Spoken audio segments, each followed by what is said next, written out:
कोहळा या फळभाजीबद्दल आपण आज जाणून घेणार आहोत. कोहळ्याला आयुर्वेदामध्ये कुष्मांड असं म्हणतात.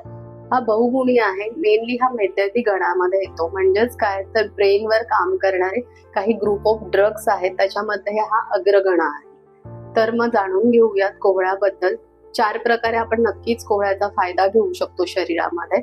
Main is it acts like brain tonic, की आपला थोडंसं निद्रा डिस्टर्ब आहे, झोप छान नाही येते, रिलॅक्सिंग नाही आहे, तर कोहळ्याचं कंटिन्युअस सेवन केल्यामुळे आपल्याला नक्कीच त्यामध्ये फायदा होतो.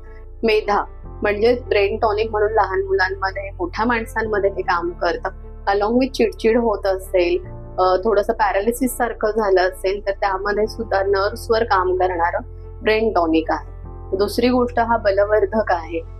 कृश व्यक्ती म्हणजे बारीक लीन पर्सन आहे, किंवा मग आपण म्हणूयात ट्युबरक्युलोसिस आहे, तर याच्यामध्ये किंवा मोठ्या आजारातनं उठलाय माणूस, तर त्यांना त्यांची लाईफस्टाईल, डेली लाईफस्टाईल रिगेन करण्यासाठी कोहळा नक्कीच हेल्प करू शकतं. तिसरी गोष्ट म्हणजे काय तर ह्याचा ना आपण लेप लावू शकतो. जर बॉडीमध्ये कुठे दाह होत आहे, बर्निंग सेन्सेशन आहे, तर वी कॅन मेक लेप. थोडासा कोहळा घ्यायचा, त्यामध्ये दूध घालायचं आहे, तो बारीक वाटायचा आहे मिक्सीमध्ये, आणि ज्या ठिकाणी त्रास होत आहे तिथे आपण तो लेप लावून घ्यायचा आहे. Keep it for 15 to 20 minutes, then we can wipe it out. तर मग त्यामुळे छान फायदा होतो आपल्याला.